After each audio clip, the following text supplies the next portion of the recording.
ఉన్న బంగారాన్ని విడిపించి ఆ రోజు ఆన్లైన్ రేటుకే మేము కొంటాం. Sharma gold company. Welcome to Suman TV. నేను మీ సుమన్ టీవీ నాగ్. ప్రస్తుతం సోషల్ మీడియాలో మనం కనుక చూస్తే మోహన్ బాబు గారి ఫ్యామిలీకి సంబంధించినటువంటి వాటిల్లో ఏదో కొన్ని గొడవలు అవుతున్నాయి అనేటువంటి న్యూస్ అయితే మనం చూస్తూ ఉన్నాం. అయితే దీని వెనక గల ప్రధాన కారణాలు ఏంటి? నిజంగానే గొడవలు అవుతున్నాయా? సోషల్ మీడియాలో వచ్చేటువంటి న్యూస్ కరెక్టా కాదా? ఏముంది? అండ్ గతంలో అయితే విష్ణు గారు అండ్ దాంతోపాటు మనోజ్ గారు కొట్టుకున్నట్లు ఒక వీడియో అయితే బయటికి రావటం జరిగింది. దాని మీద రకరకాల కథనాలు అయితే మనం చూసాం. బట్ అది ఎప్పుడైతే దానికి సంబంధించినటువంటి ఎక్స్ప్లెనేషన్గా ఒక వీడియోని విష్ణు గారు రిలీజ్ చేయడం జరిగింది. సో ఫర్దర్గా దీనికి సంబంధించినటువంటి డీటెయిల్స్ తెలిస్తే ఇదంతా ఇది అని చెప్పేసి ఒక కథనం అయితే అప్పట్లో బయటికి రావడం జరిగింది. దానికి సంబంధించి ఒక వీడియో కూడా బయటికి రావడం జరిగింది, చూసాం మనం. ఇప్పుడు వచ్చేటువంటి న్యూస్ ప్రకారం కనుక మనం చూస్తే డెఫినెట్గా పెదరాయుడు ఇంట్లో గొడవలు జరుగుతున్నాయా? ఏమవుతోంది? దీనికి సంబంధించినటువంటి అప్డేట్స్ ఏంటి అనేది ఈరోజు మనతో పాటు హైకోర్టు అడ్వకేట్ రవీంద్రనాథ్ గారు ఉన్నారు. అది వారి మాటలో తెలుసుకుందాం. Hello sir. హాండి నాగరాజ్ గారు. పెదరాయుడు అనేటువంటి ఆ మోడ్లోనే చూస్తారు మోహన్ బాబు గారిది. సో ఆ ఇంట్లోనే తగాదాలు వస్తున్నాయి అనేటువంటి విషయాలు అయితే కొన్ని కథనాల ప్రకారం మనం చూస్తూ ఉన్నాం. మీకు తెలిసిన వాస్తవ కోణాలు ఏంటి? అంటే సోషల్ మీడియా కథనాల ప్రకారం కానివ్వండి, రకరకాలుగా వచ్చేటువంటి స్పెక్యులేషన్స్ పాయింట్లో నుంచి మీకు తెలిసిన వాస్తవ కోణాలు ఏంటి? నిన్న మన పెదరాయుడు మోహన్ బాబు గారి ఇంట్లో చిన్న ఘర్షణాత్మక వాతావరణం జరిగినట్టుగా మంచు మనోజ్ గారు తన భార్య భూమా మౌనికా రెడ్డితో కలిసి బంజారాహిల్స్ హాస్పిటల్లో వెళ్ళినటువంటి కొన్ని విజువల్స్ చూసాం. ముఖ్యంగా ఆయనకి కాళ్ళకి మెడకి పట్టితో ఆ హాస్పిటల్లో వెళ్తున్నటువంటి విషయం తెలిసింది. దీని మీద ఇమీడియట్గా మీడియా కథనాలు చేసినప్పుడు వాళ్ళు చెప్పిన విషయం ఏంటంటే తండ్రి అండ్ కొడుకు అంటే మోహన్ బాబు గారు అదేవిధంగా మంచు మనోజ్ ఇద్దరు కూడా కొంత ఘర్షణాత్మక వాతావరణం ఇంట్లో నెలకొందని, ఒకరిపైన ఒకరు చేయి చేసుకున్నారని చెప్తూ మీడియా కథనాలు కంటిన్యూగా రావడం జరిగింది. ఇమీడియట్గా 100కి డైల్ చేసిన తర్వాత మంచు మనోజ్ గారు డైల్ చేసి నా ఫాదర్ నన్ను ఇట్లా కొట్టారని చెప్పిన తర్వాత ఆయన అక్కడి నుంచి హాస్పిటల్ అడ్మిట్ అవ్వడం కోసం చెప్పి నిన్న బంజారాహిల్స్ చూస్తున్నటువంటి విజువల్స్ అయితే మనం చూసాం. దీనికి సంబంధించి మంచు మనోజ్ గారు అండ్ భూమా మౌనికా రెడ్డి గారు ఆస్తికి సంబంధించి మోహన్ బాబు గారితో కొన్ని ఆస్తి తగాదాలు ఉన్నట్టుగా కూడా కంటిన్యూగా మీడియా కథనాలు వస్తున్నాయి. అయితే దీనికి సంబంధించి మీడియా కథనాల ముందు అసలు మంచు మోహన్ బాబు గారి యొక్క వాళ్ళ యొక్క ఫ్యామిలీ ఏంటి, వాళ్ళ డీటెయిల్స్ ఏంటి కొన్ని వివరించే ప్రయత్నం చేసిన తర్వాత అప్పుడు ఈ ఆస్తి తగాదా ఎలా ఉంటుంది, అసలు ప్రాపర్టీ ఏంటి, దేని కిందకు వచ్చింది, మనకున్నటువంటి కొంత మీడియా కథనాల ద్వారా కావచ్చు, మనకున్న న్యాయ పరిజ్ఞానం ద్వారా మీకు అందించే ప్రయత్నం చేస్తాను నాగరాజ్ గారు. ముందుగా మంచు మోహన్ బాబు గారు నిజంగా ముక్కుసూటి మనిషి, నిగర్వి, చాలా అద్భుతమైన వ్యక్తి. ఎందుకంటే నటన రంగంలో ఆయనకంటూ ఒక విలక్షణటువంటి తనకంటూ ఒక పాత్ర ఉంది, తనకంటూ ఒక రిమార్క్ వేసుకున్న వ్యక్తి. అందులో నో డౌట్ ఎట్ ఆల్ ఒక అద్భుతమైన వ్యక్తిగా చెప్పుకోవచ్చు. అతి చిన్న స్థాయి నుంచి కూడా అంచెలంచెలుగా ఎదిగి చెన్నై మహానగరంలో కూడా అనేక వీధుల్లో రోడ్ల మీద తిరుగుతూ కూడా అనేక మంది దర్శక నిర్మాతలను సంప్రదించి తన విలక్షణటువంటి నటనతోటి తనకంటూ ఒక పాత్రను అయితే ఏర్పాటు చేసుకుని అందులో no doubt at all. Not only ఒక నటన రంగం కాకుండా తను ఎడ్యుకేషన్ సిస్టంలో కూడా తనకంటూ ఒక పాత్ర పోషించారు. ఎందుకంటే వాళ్ళ ఫాదర్ నారాయణ స్వామి నాయుడు గారు, అసలు పేరు పూర్తిగా భక్తవత్సల నాయుడు, మోహన్ బాబు గారి అసలు పేరు. ఇతను చిత్తూరు డిస్ట్రిక్ట్ లో మోదుగూరపల్లి అని చెప్పి ఆ ప్రాంతంలో ఉన్న వ్యక్తి. ఒక పీడి అంటే ఫిజికల్ డైరెక్టర్, యాక్చువల్గా ఒక డ్రిల్ మాస్టర్గా వాళ్ళ అబ్బాయిగా పనిచేస్తూ ఈయన కూడా డ్రిల్ మాస్టర్ వర్క్ చేస్తూ ఆ ఎడ్యుకేషన్ సిస్టమ్ మీద తనకున్న ఇంట్రెస్ట్ ఇన్ని సంవత్సరాలుగా 40 సంవత్సరాలు 50 సంవత్సరాలుగా నటనారంగం ఉన్నప్పుడు కూడా మళ్ళీ ఆ డ్రిల్ మాస్టర్ ఆ ఎడ్యుకేషన్ సిస్టమ్ని విడిచిపెట్టకుండా తిరుపతిలో దగ్గరగా ఆయన ఒక స్కూల్ కూడా ఏర్పాటు చేశారు, సరస్వతి విద్యానికేతన్. ఆ సరస్వతి విద్యానికేతన్కి ఆయనకి ప్రో ఛాన్సలర్గా వర్క్ చేస్తున్నారు ఇప్పుడు మనకి మంచు విష్ణుబాబు గారు. ఇక్కడికైతే ఇన్ఫర్మేషన్. సో ఈయన యొక్క ఫ్యామిలీ డీటెయిల్స్లోకి మనం వెళ్ళే ప్రయత్నం చేద్దాం నాగరాజ్ గారు. మంచు మోహన్ బాబు గారి యొక్క మొదటి భార్య విద్యాదేవి గారు. విద్యాదేవి గారికి పుట్టినవారు లక్ష్మీ ప్రసన్న అండ్ మంచు విష్ణుబాబు గారు. వీళ్ళిద్దరు జన్మించిన తర్వాత కొన్ని కారణాల రీత్యా ఆవిడ అకాలమతం చెందిన తర్వాత విద్యాదేవి గారి యొక్క సిస్టర్ అయినటువంటి నిర్మలాదేవిని మ్యారేజ్ చేసుకున్నారు. నిర్మలాదేవికి పుట్టినటువంటి వ్యక్తి మంచు మనోజ్ గారు. మొత్తానికి అందరూ కూడా ఒకటే ఫ్యామిలీ. అక్క చనిపోయిన తర్వాత చెల్లిని మ్యారేజ్ చేసుకోవడం, అక్కకి 2 పిల్లలు, చెల్లితో పాటు ఉన్నటువంటి వ్యక్తి మంచు మనోజ్ బాబు గారు. టోటల్గా వీళ్ళందరూ కలిసి ఇప్పటివరకు చాలా హ్యాపీ వాతావరణంలో అన్ని రకాలుగా చేసుకున్నారు. ఇందులో మంచు విష్ణుని మాత్రం కంప్లీట్గా ఆయన ఒక ఎడ్యుకేషన్ సిస్టంలో పంపిద్దాం, ఒక ఐపీఎస్ ఆఫీసర్ చేద్దామని కూడా గతంలో ఒక ఇంటర్వ్యూలో మోహన్ బాబు గారు కూడా చెప్పడం జరిగింది. కానీ ఆయన సినిమా రంగం మీద ఇంట్రెస్ట్ మీద మంచు విష్ణు గారు కంప్లీట్గా ఇటువైపు రావడం జరిగింది. మంచు లక్ష్మి గారు కూడా కొంత సినిమా రంగానికి వచ్చారు. మంచు మనోజ్ మాత్రం సినిమా రంగానికి రాననుకున్నారు కానీ ఆయన సినిమా రంగంలో కూడా రావడం కూడా జరిగింది. అయితే వీళ్ళకున్న ప్రాపర్టీస్ ఏవైతే ఉన్నాయో ప్రాపర్టీస్ మాత్రం షేర్ చేసుకున్నారు. అది ఏ రకంగా షేర్ చేసుకున్నారంటే గతంలో మోహన్ బాబు గారు ఒక వీడియో చేశారు. ఆ వీడియోలో కూడా నా ప్రాపర్టీస్ అన్ని కూడా ఈక్వల్గా ఇస్తాను అందరికి కూడా, ఆడపిల్లలకైనా మగపిల్లలకైనా. అసలు మంచు గారి ఫ్యామిలీ యొక్క డీటెయిల్స్లోకి వెళ్ళే ప్రయత్నం చేద్దాం. ఇందులో మంచు మనోజ్ గారికి 4 పిల్లలు. అందులో అరియానా విరియానా అని చెప్పి ఇద్దరు అమ్మాయిలు ఉన్నారు, ట్విన్స్ ఇద్దరు ఉన్నారు. అది కాకుండా అవరామ్ భక్త అని చెప్పి మరొక అబ్బాయి కూడా పుట్టాడు. ఈ అవరామ్ అంటే యాక్చువల్ ఏంటంటే మంచు మోహన్ బాబు గారి యొక్క అసలు పేరు భక్తవత్సల నాయుడు. అందులో భక్తను తీసుకొని ఈ అబ్బాయికి వెనక భక్తని పెట్టడం కూడా జరిగింది. దీని తర్వాత మరలా మరొక అమ్మాయి పుట్టింది. ఆ అమ్మాయి పేరు ఆర్య విద్య. విద్య అంటే ఎవరు? వీళ్ళ అమ్మ అనమాట. అంటే మంచు విష్ణు గారి యొక్క అమ్మ విద్యాదేవిలో ఆ విద్యను తీసుకొచ్చి ఇక్కడ పెట్టుకున్నారు. ఎందుకు డీటెయిల్ చెప్పే ప్రయత్నం చేస్తున్నానంటే మీకు తర్వాత మరికొద్ది నిమిషాలు మీకు అర్థమవుతుంది ఎందుకు నేను ఇంత డీటెయిల్గా చెప్తున్నాను అనేది. సో నలుగురు పిల్లలు మంచు విష్ణు గారికి టోటల్గా, అంటే ఒక అబ్బాయికి తండ్రి పేరు మీద ఇష్టంతో భక్తాన్ని పెట్టుకున్నారు, అమ్మ పేరు మీద ఇష్టంతో కింద విద్యను కూడా యాడ్ చేసుకుంటూ పెట్టుకున్నారు. ఇక్కడ మంచు లక్ష్మీ ప్రసన్న గారికి ఒక అమ్మాయి ఉంది, విద్యా నిర్వాణ, ఆ అమ్మాయి పేరు. ఇది కాకుండా మంచు మనోజ్ గారు రీసెంట్గా ఒక మ్యారేజ్ చేసుకున్నారు. ఆ మ్యారేజ్ చేసుకున్న అమ్మాయి భూమా నాగిరెడ్డి గారు, భూమా శోభ, చనిపోయిన ఇద్దరు వ్యక్తుల యొక్క అమ్మాయి, చిన్న అమ్మాయి అంటే భూమా మౌనికని మ్యారేజ్ చేసుకున్నారు. ఆల్రెడీ ఒక 6 సంవత్సరాల అబ్బాయి ఉన్నాడు. ఆ 6 సంవత్సరాల అబ్బాయితో ఉంటుండగానే మరలా ఈ రెండో పెళ్లి చేసుకున్నారు మంచు మనోజ్ని. మంచు మనోజ్ కూడా గతంలో ఒక మ్యారేజ్ అయింది.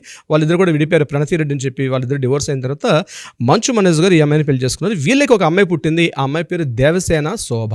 ఇక్కడ ఈ పదాలు మీరు కాస్త, అంటే నా యొక్క విశ్లేషణ ఇది కొంతవరకు నాకున్న ఇన్ఫర్మేషన్ ప్రకారం చెప్తున్నాను. వీళ్ళు యాక్చువల్గా ఏంటంటే మంచు విష్ణు, మంచు మనోజ్ గారికి మధ్యలో ఏంటంటే కొంత భేదాభిప్రాయాలు, ఆస్తి తగాదాలకు సంబంధించి అయితే కొంత ఉన్నట్టుగా ఇక్కడ ఏమైందంటే గతంలో 2023లో మంచు విష్ణు గారికి అదేవిధంగా మంచు మనోజ్కి మధ్య కొంత ఆస్తి సంబంధించిన గొడవలు జరిగినట్టుగా ఒక వీడియో కూడా వైరల్ అవడం జరిగింది. దాని తర్వాత మళ్ళీ సద్దుమణిగింది గడిచిన ఒక 9-10 నెలలుగా. మళ్ళీ ఇప్పుడు ఇష్యూ రావడం జరిగింది. నిన్న మోహన్ బాబు గారి మీద డైరెక్ట్గా 100గా డైల్ చేసి మంచు మనోజ్ గారు నా తండ్రి నన్ను కొట్టారు అని చెప్తూ చెప్పడం జరిగింది. దాని మీద పోలీస్ డిపార్ట్మెంట్ వాళ్ళు కూడా లేదు, మీరు రిటర్న్ కంప్లైంట్ చేయాలని చెప్పారు. కానీ ఇప్పటివరకు నాకంత ఇన్ఫర్మేషన్ ప్రకారం ఈ వీడియో చేస్తున్నసేపటికి ఇప్పటికైతే రిటర్న్ కంప్లైంట్ చేయలేదు. దీని మీద మోహన్ బాబు గారి యొక్క పిఆర్ఓ గారు కూడా ఖండించారు. అంటే తండ్రి కొడుకుల మధ్య ఎటువంటి ఘర్షణ జరగలేదు. మోహన్ బాబు గారి యొక్క అసిస్టెంట్, అంటే ఎవరైతే ఆయనకు సహాయకుడు ఉన్నాడో అతను మాత్రం వినయ్ కుమార్ అని చెప్పి అతను దాడి చేశాడని పిఆర్ఓ చెప్పడం జరిగింది తప్పించి తండ్రి కొడుకులు గొడవ పడలేదని చెప్పడం జరిగింది. అయితే విషయంలోకి వెళ్లే ముందు అసలు తండ్రి ప్రాపర్టీ కొడుకులకి ఎలా డివిజన్ అవుతుంది అన్న విషయం మీద మనం వెళ్దామండి. అంటే వీలునామా అన్నది తండ్రి కొడుకులకి ఎలా రాస్తారు, ఎలా ఉంటుందనే విషయం మీద గతంలో మోహన్ బాబు గారు చేసిన ఒక ఇంటర్వ్యూలో మాట్లాడినటువంటి క్లిప్పింగ్స్ నేను చూసి ఈ వీడియో చేస్తున్నాను. అందులో తను ఏం చెప్పారంటే ఆ వీడియోలో, నా పిల్లలందరూ కూడా సమాన వాటా ఇస్తాను, నాకు ఆస్తంతా కూడా, కానీ ఆడపిల్లలకి నేను పూర్తిగా ఇస్తాను. ఎందుకంటే ఆడపిల్లలు అంటే నాకు చాలా అభిమానం ఎక్కువ, ఆడపిల్లల మీద నాకు చాలా మక్కువ ఎక్కువ, కాబట్టి ఆడపిల్లలు సమానత్వం ఉన్నప్పుడు కూడా ఆడపిల్లలకు నేను కొంత ఎక్కువ ప్రిఫరెన్స్ అయితే ఇస్తాను అని చెప్తూ ఆయన మాట్లాడిన మాటల మీద జరిగింది. ఆ ఇంటర్వ్యూ కూడా వేసిన క్వశ్చన్కి ఆయన సమాధానం చెప్తూ నాకున్నటువంటి పిల్లలందరూ కూడా ఈక్వల్ వాటా ఇస్తాను అని చెప్తూ ఒక చిన్న సూచన అయితే చేయడం జరిగింది. సో నేను దాన్ని దృష్టిలో పెట్టుకొని మీతో మాట్లాడుతున్నాను. తనకున్న ప్రాపర్టీ అంతా కూడా తన కష్టార్జితం. అతనికి తాతల నుంచి వచ్చిన ప్రాపర్టీ ఎంత ఉందో మనకు తెలియదు, కానీ ఒక వీలునామా రాసే తండ్రి నుంచి వస్తూ సంక్రమించాల్సిన ఆస్తి ఏదైతే ఉందో అది డెఫినెట్గా తండ్రి యొక్క స్వార్జితం. తండ్రి యొక్క ఇష్టపూర్వకంగా మాత్రమే కొడుకులకైనా, కూతుర్లకైనా, మనవలకైనా, మనవరందరికైనా సమాన వాటా వస్తుంది తప్పించి తండ్రి ఇష్టపూర్వకంగా లేకుండా బలవంతంగా తీసుకునే ప్రయత్నం చేయడం అనేది 100% తప్పు. ఇంకొకటి, ఆయన ఏదైతే శ్రీ విద్యానికేతన్ ఏర్పాటు చేశారో, శ్రీ విద్యానికేతన్లో ఉన్నటువంటి స్కూల్కి సంబంధించిన విషయాలన్నీ కూడా గతంలో కొన్ని వివాదాలు కూడా వచ్చాయి. దాని మీద ఆయన అప్పట్లో రాజకీయంగా కూడా కొంత విభేదాలకు నేను ఆ విషయం టచ్ చేసే ప్రయత్నం చేయట్లేదు. ఈ యొక్క ఆస్తులకు ఇప్పటివరకు అయితే ప్రో ఛాన్సలర్గా మంచు విష్ణు గారు పనిచేస్తున్నారు. దీనికి సంబంధించి మంచు మనోజ్ గారు కూడా గతంలో ఒక వీడియో చేశారు. ఆ వీడియోలో మాట్లాడుతూ మంచు మనోజ్ గారు కంప్లీట్గా మా ప్రాపర్టీస్ ఏవైతే ఉన్నాయో దానికి సంబంధించి అన్ని కూడా అన్నయ్య చూసుకుంటున్నాడు, మంచు విష్ణు చూసుకుంటారు తప్పించి నేను కేవలం సినిమా రంగం మీద దృష్టి కేంద్రీకరిస్తాను, నాకేం అవసరాలు చూస్తాను తప్పించి నేను సినిమా రంగం మీదే ఫోకస్ చేస్తాను, బట్ మా ప్రాపర్టీస్ అన్నీ కూడా మా అన్నయ్య చూసుకుంటారు, మా అక్క చూసుకుంటారని చెప్పి గతంలో చెప్పడం కూడా జరిగింది. అయితే మరి ఇప్పుడు ఎందుకు ఈ విభేదాలు వచ్చి ఉంటాయంటే, బహుశా నా యొక్క అవగాహన ప్రకారం ఏంటంటే, ఎప్పుడైతే మంచు మనోజ్ గారికి మ్యారేజ్ అయిందో, ఇప్పుడు పిల్లలు పుట్టారో, పిల్లలకు సంబంధించి ఈ యొక్క తాతల యొక్క ఆస్తి మనవలకి వస్తుందా, మనవరండ్రికి వస్తుంది మీద మనం అనేక వీడియోలు చేసామండి నాగరాజ్ గారు దీనికి సంబంధించింది. సో ఇన్ని వీడియోలు చేసినప్పుడు కూడా ఏంటంటే ఇప్పటికీ అవగాహన లోపం అయితే చాలా మందికి ఉంది ఈ యొక్క వీడియోలకు సంబంధించి. అయితే ప్రాపర్టీస్ ఎలా వస్తాయంటే, ఒక తాతగారి నుంచి వచ్చే ప్రాపర్టీస్ మాత్రమే మనవలకి, మనవరందరికి హక్కు ఉంటుంది తప్పించి తండ్రి నుంచి సంక్రమిస్తున్న ఆస్తి తండ్రి యొక్క ఇష్టపూర్వకంగా ఎవరికైనా ఇవ్వచ్చు తప్పించి ఖచ్చితంగా ఇవ్వాలంటే క్లాజ్ అయితే లీగల్గా ఎక్కడా లేదు. అది తండ్రిని మనం రెస్పెక్ట్ చేస్తూ, తండ్రిని యొక్క బాగోగులు చూసుకుంటూ, తండ్రిని యొక్క ఆయన యొక్క సమ్మతిని పొంది మనం తీసుకోవాలి తప్పించి తండ్రి నుంచి మాత్రం వివాదపరంగా వస్తే వివాదం చేసుకుంటూ హక్కు ప్రకారంగా తీసుకునే అవసరం అయితే ఉండదండి. అయితే ఇక్కడ బహుశా ఏమి జరుగుండొచ్చు నాకున్న విశ్లేషణ ప్రకారం మీకు చేస్తాను. ఈయన ఇనీషియల్ స్టేజ్లోనే తండ్రి గారు అంటే మోహన్ బాబు గారు ఏం చేసి వచ్చే తన ప్రాపర్టీస్ కొంత అమౌంట్ని అటు మంచు మనోజ్ గారికి విష్ణు గారికి కొంత ప్రాపర్టీ ఇచ్చి ఉండొచ్చు. అందులో మంచు మనోజ్ యొక్క ప్రాపర్టీస్లో ఏమైనా లావాదేవీలు మంచి చెడులకు సంబంధించి అవి అందులో ఏమైనా బెనిఫిట్స్ లాసెస్ సంబంధించి అవి పూర్తిగా హక్కు మాత్రం మంచు మనోజ్కే చెందుతాయి. అదేవిధంగా ఇక్కడ మంచు విష్ణు గారికి సంబంధించిన ప్రాపర్టీస్ విషయంలో కూడా కొంత అమౌంట్ మంచు విష్ణు గారు కూడా ఇచ్చి ఉండొచ్చు. ఈరోజు మంచు విష్ణు గారి యొక్క ప్రాపర్టీస్ అంటే ఎడ్యుకేషన్ సిస్టమ్ మీద ఆయన చేసినవి 72 దేశాల్లో ఆయనకు సంబంధించినటువంటి కొన్ని ప్రాపర్టీస్ కావచ్చు. ముఖ్యంగా స్ప్రింగ్ అనే ఎడ్యుకేషన్ సిస్టమ్ ద్వారా ఆయన సుమారుగా 72 దేశాల్లో ముఖ్యంగా తమిళనాడు, మహారాష్ట్ర, కర్ణాటక, కేరళ ఈ ప్రాంతాల్లో కూడా తన యొక్క విద్యా వ్యవస్థను కానీ ఒక మోడల్ సిస్టమ్ను కూడా డెవలప్ చేశారు. దానికి పూర్తిగా మంచు విష్ణు గారు దానికైతే ప్రో ఛాన్సలర్గా వర్క్ చేస్తున్నారు. ఎడ్యుకేషన్ సిస్టమ్లో మొత్తం తనకంటూ ఒక కేటగిరీ ఉంటూ వెళ్తున్నారు. ఇక్కడ బహుశా నేను అనుకుంటాను ఏంటంటే ఆస్తి తగాదాల్లో ఈ డిఫరెన్షియేట్ వచ్చి ఉండొచ్చు. అంటే ఆయన సంపాదించిన ప్రాపర్టీ కాకుండా ఆయన అయితే ఇచ్చిన అమౌంట్స్ ఏవైతే ఉంటాయో కొంత మిస్యూజ్ జరిగి ఉండొచ్చు. ఇక్కడ ఈ ప్రాపర్టీస్లో మంచు విష్ణు గారికి ఇచ్చినటువంటి ప్రాపర్టీ వాల్యూ మాత్రం ఈ రోజున లెక్కల ప్రకారం మాత్రం కొంత డెవలప్ అయితే డెఫినెట్గా జరిగింది. మనకందిన ఇన్ఫర్మేషన్ ప్రకారం, మనకున్న సమాచారం మేరకు, ఉన్నటువంటి మీడియా సమాచారం ప్రకారం అయితే ఉంది. మోహన్ బాబు గారు గతంలో చేసిన వీడియో ప్రకారం అయితే ప్రాపర్టీస్ డివిజన్ చేసేటప్పుడు అమ్మాయిలు కాస్త నాకు ఇష్టం, అమ్మాయిలకి నేను ఎక్కువగా ఇంపార్టెన్స్ ఇస్తానని చెప్తూ నేను ఆ రకంగా ఆలోచిస్తానని చెప్పడం కూడా జరిగింది. బహుశా ఇప్పుడు మనం ఉన్న లెక్కల ప్రకారం వేసుకుంటే మంచు లక్ష్మి గారికి ఒక అమ్మాయి ఉంది. అదేవిధంగా మంచు విష్ణు గారికి 3 అమ్మాయిలు ఉన్నారు. మంచు మనోజ్ గారికి రీసెంట్గా అమ్మాయి పుట్టింది, దేవసేన అనే అమ్మాయి, దేవసేన శోభన పుట్టింది. బహుశా ఇక్కడ ఈ ఇద్దరు అంటే లక్ష్మి గారికి అదేవిధంగా మనకున్నటువంటి విష్ణు గారికి ప్రాపర్టీ వాల్యూ ఎక్కువగా ఉండొచ్చు. అదేవిధంగా ఆ షేరింగ్ ఆయన చెప్పినటువంటి వీడియో ప్రకారం చెప్తున్నాను, మన దేవసేన అయితే మంచు మనోజ్ గారి యొక్క అమ్మాయికి తక్కువ వచ్చే అవకాశం ఉండొచ్చు. బహుశా ఈ యాంగిల్లో ఏమైనా ఒక ఇష్యూ జరిగి ఉండొచ్చు అని కూడా అవకాశం ఉంటుంది. ఇది కాకుండా ప్రధానంగా ఈ అమ్మాయి పేరు యొక్క శోభని పెట్టడం కూడా, ఎందుకంటే వీళ్ళు మంచు లక్ష్మి గారు కానీ లేకపోతే మంచు విష్ణు గారు కంప్లీట్గా మంచు మోహన్ బాబు గారు చాలా దగ్గరగా ఉంటారు. అనేక సందర్భాల్లో మనం చాలా వీడియోలు చూసాం. ఆ డిఫరెన్షియేట్ మనకి కొద్దిగా కనిపిస్తుంది కొన్ని కాస్త పరిశీలించి చూడగలిగితే. ఇక్కడ శోభాని పేరు పెట్టుకొని పేరెంట్స్కి దగ్గరగా లేకపోవడం అన్నది కూడా బహుశా ముక్కుసూటి మనిషి, డిసిప్లిన్ ఉన్నటువంటి వ్యక్తి, క్రమశిక్షణకు మారుపేరుగా ఉన్నటువంటి వ్యక్తి. దీనికి కారణం ఏమిటొచ్చు, మ్యారేజ్ కూడా వీళ్ళు జస్ట్ ఒక గెస్ట్ అపీరెన్స్ ఇచ్చారు తప్పించి వీళ్ళు కంప్లీట్గా మ్యారేజ్లో పార్టిసిపేట్ చేయలేదు. మంచు మోహన్ బాబు గారు వెళ్ళలేదు. అదేవిధంగా విష్ణు గారు కానీ లక్ష్మీప్రసాద్ జస్ట్ ఫార్మాలిటీగా వెళ్ళి వచ్చారు. కంప్లీట్గా మంచు విష్ణు అయితే ఆ ఫంక్షన్ కూడా అటెండ్ కాలేదు, ఆ యొక్క మ్యారేజ్కి కూడా. ఓన్లీ మోహన్ బాబు గారు లక్ష్మీప్రసాద్ వెళ్ళి రావడం జరిగింది తప్ప. అంటే బహుశా ఇటువంటి ఏవైనా కుటుంబ నేపథ్యం సంబంధించి ఉండే అవకాశం అయితే ఉంటుంది. ఏదేమైనప్పుడు కూడా ఒక ఆదర్శవంతమైనటువంటి ఒక క్రమశిక్షణకి మారుపేరుగా ఉన్నటువంటి మోహన్ బాబు గారి ఇంట్లో ఇటువంటి సంఘటనలు జరగడం, దీని మీద సర్వత్రా చర్చనీయాంశం అవడం అనేది కొంత బాధాకరమైనప్పుడు కూడా ఇట్లాంటి జరగకూడదని కోరుకుందాం. ఎందుకంటే చాలామంది నటులకి మోహన్ బాబు గారు అనే వ్యక్తిని ఒక రీప్లేస్ చేయలేనటువంటి వ్యక్తి. ఎంతోమంది నటులు 100,000 మంది ఉంటారు, కానీ ఎక్కడో హిందీలో ఉన్నటువంటి ప్రాణ్కి మళ్ళీ రీప్లేస్మెంట్ ఈ ఒక్క నటుడే కనిపిస్తారని చెప్పి ఎప్పుడో మనకి బిఆర్ చోప్రా లాంటి మహానటుడే ఒకసారి చెప్పడం జరిగింది. హిందీలో ప్రాణం చెప్తారు. అదేవిధంగా తెలుగు సౌత్ ఇండస్ట్రీలో మొత్తం ఎంటైర్ తమిళ, కర్ణాటక, మలయాళంలో కూడా ఒక్క మోహన్ బాబు గారు అని చెప్పడం కూడా జరుగుతుంది.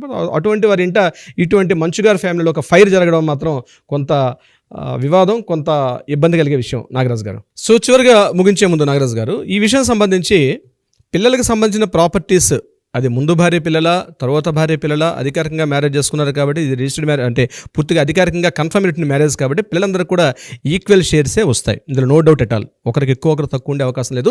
ఇక్కడ గుర్తుపెట్టుకోవాల్సింది ఏంటంటే ఇది స్వార్జితం యొక్క ప్రాపర్టీ. మోహన్ బాబు గారు తన కష్టార్జితంతో సంపాదించుకున్న ప్రాపర్టీ తప్ప పూర్వీకుల ఆస్తి అంటే ఏన్షియంట్ ప్రాపర్టీ కాదు. కాబట్టి తను రాసుకున్న వీలునామాలో తను ఇంతకుముందు వీడియో ప్రకారం మీకు ఇంతకుముందు గతంలో చెప్పాను, అందరికీ ఈక్వల్గా పార్ట్సే వస్తాయి, నేను అందరికీ ఈక్వల్గా పార్ట్స్ రాస్తానని చెప్పడం జరిగింది. అయితే ఎక్కువ తక్కువ దట్ ఆయన వీలునామాలో ఏం అల్టిమేట్ రాస్తే యాజ్ ఇట్ ఈస్గా ఆ వీలునామాలో ఉండే హక్కులు పిల్లలకు సంక్రమిస్తే తప్పించి వాటి మీద యుద్ధాలు చేసుకోవడం, గొడవలు పడడం, బజార్న పడడం అనేది కరెక్ట్ అయినటువంటి విషయం అయితే కాదు నాగరాజ్ గారు. అట్లాంటి జరగకూడదని ఆశిద్దాం మనం. డెఫినెట్గా అండి, చూద్దామండి ఏ మేరకు ఉంటుంది అనేది. Anyways thank you so much Ravindranath garu. Thank you so much Nagaraj గారు.